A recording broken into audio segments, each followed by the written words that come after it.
Uh, okay, so I'm kind of at this point where I need to literally talk at a reflection of myself to hash out how I feel about this. I saw Alien Covenant last night, and I went into the movie feeling like I had no expectations because I love Alien as a series, was vaguely let down by Prometheus and kind of understood where it was going, but I wasn't even sure if Ridley Scott knew where he wanted it to go in the first place.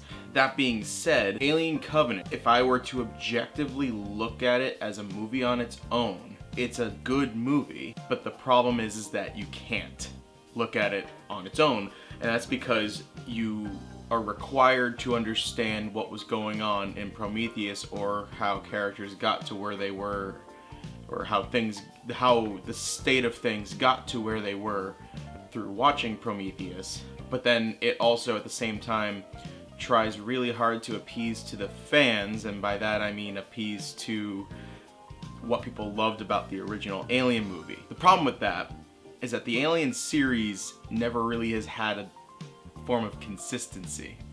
Ah shit, my battery's dying. The Alien franchise, as in Alien, Aliens, Alien 3, Alien Resurrection, and I guess if you want to count the AVP movies, have nothing to do with, and are not even consistent within themselves, regarding the development of the xenomorphs. That wasn't a problem before, but it's a problem now because post-Marvel world, everything has to have continuity.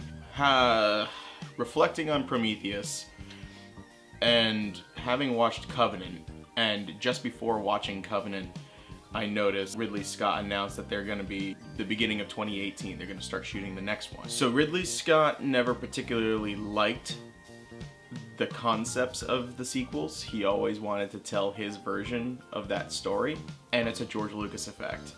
And by that I mean he now is taking the reins on this franchise that he started, scrapping everything else, and starting from before. We are effectively getting a Star Wars prequel trilogy to Alien without anybody particularly realizing it, because why would it? It's Ridley Scott. Ridley Scott's great. I think Ridley Scott's movies on the whole are passable. I think that the first Alien and Blade Runner are his two strongest features.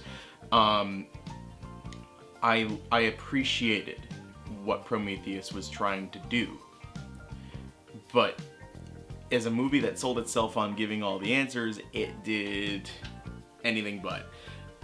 This movie does, but at the same time, it almost feels like it was a rush job. It almost feels as though that the entirety of Alien Covenant, from beginning to end, either the parts that are about being reflective of Alien or the parts that are being reflective of Prometheus, are actually pandering to the fan base.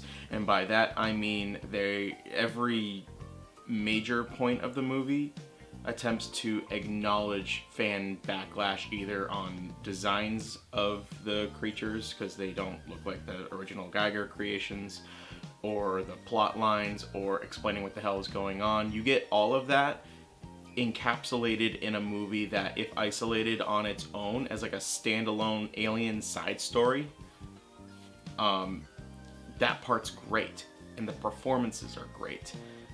Michael Fassbender and Danny McBride particularly stand out. And I guess this is the part where I'll jump into the spoilers, is because basically Ridley Scott is trying to do this roundabout world building by basically telling us that Michael Fassbender as David in Prometheus, who appears to rescue this movie's cast at about like the end of the first act, is the creators of the xenomorph as we know it. So while the engineers, space jockeys as they were, had this infection, the version that we know now, the version that means something only to an audience, that this movie feels a little too overzealous to really wink and nod at you in a way that reminds me of like Star Trek Into Darkness, is it's created by a creation of Weyland-Yutani. So it's referential to the subtext and the metaphors going on in Prometheus, while also being something on its own. One of my favorite aspects of this movie is one of the things that was an underlying tone in the Alien franchise that never really, got a lot of spotlight because great designed aliens and horror movie stuff, and it's the Wayland brand robotics. So your Ash, your Bishop, in this case David, and in this case we have Walter. You have Michael Fassbender playing those two that I last mentioned across screen from each other in the same movie. Michael Fassbender is able to excel at playing an android that has two different variations a decade apart. One is able to feel but still be mechanical, and then the other is effectively a soldier. And he's playing two of the same thing and is able to convey not just that they are both machines, but that they are different in the way that they are. And that takes an amazing amount of talent, and I give him all the props possible for that. That being said, all the other performances were really strong too. The cinematography was great. Like I said, as it is, it's its own movie, and it captures the spirit of the original Alien, even insofar as the actual gore aspect. What caught people by surprise in the original movie, you get, you almost throw up in your mouth a little bit in a couple of sequences. In this one, because of how uniquely they feature different xenomorph breeds. But at the same time, where that original movie felt like it was almost art house in a way that it was made, this feels like a product. Like I said, it feels like a Star Wars prequel, but better than any of those could have ever been, and it's most certainly a better movie than Prometheus. I just find it interesting that the failings of Alien Covenant are when it tries too hard to make people happy, and I almost wonder what an original Prometheus 2 or the Alien Paradise Lost, if that was a different script than how Alien Covenant turned out, could have been. The events of this movie seem really inconsequential, and I won't ruin why or how that's the case.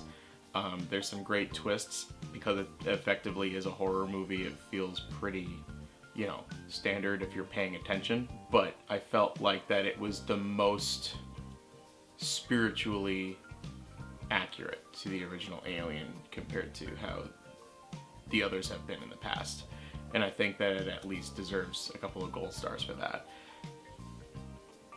Yeah, I'm still kind of figuring it out. As I was watching it, I enjoyed the movie.